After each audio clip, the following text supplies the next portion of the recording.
Hello everyone. Today we will discuss public administration is an art or science.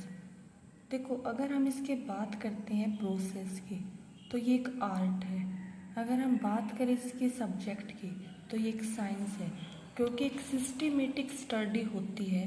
जैसे पहले हम पढ़ेंगे classical theories, ठीक है। उसके बाद हम ब्यूरोक्रेसी के बारे में पढ़ते हैं, मैक्स वेबर, ठीक है।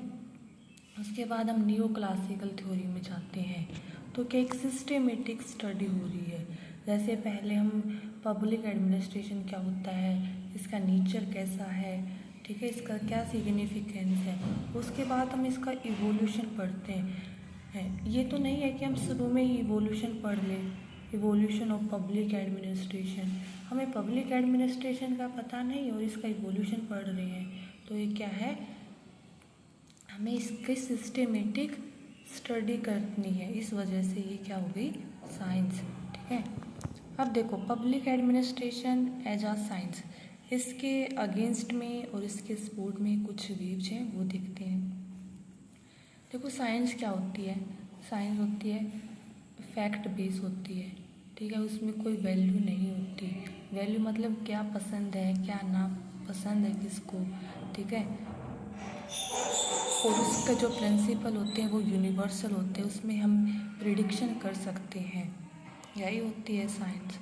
तो ऐसे ही पब्लिक एडमिनिस्ट्रेशन भी क्या, एक systematic approach of public administration, कि पहले हम उसकी डेफिनेशन क्लियर, फिर इसका इवोल्यूशन पढ़ रहे हैं, ठीक है। फिर हम न्यू पब्लिक एडमिनिस्ट्रेशन पढ़ते हैं, फिर new public management, like that. ये फैक्ट बेस्ड है, वैल्यू न्यूट्रल, प्रिडिक्शन इसमें पॉसिबल है, यूनिवर्सल प्रिंसिपल है इसके, ठीक है। जैसे पोस्ट कोर हो गया, ठीक है।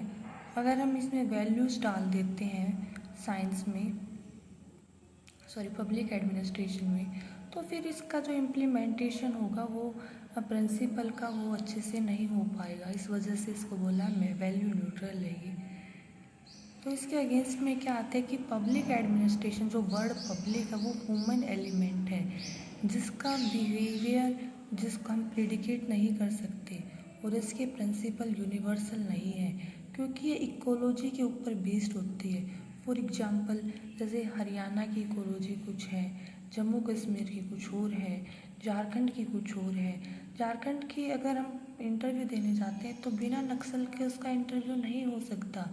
हरियाणा बिना एग्रीकल्चर के उसका इंटरव्यू नहीं पॉसिबल है। तो इसकी इकोलॉजी डिफरेंट है।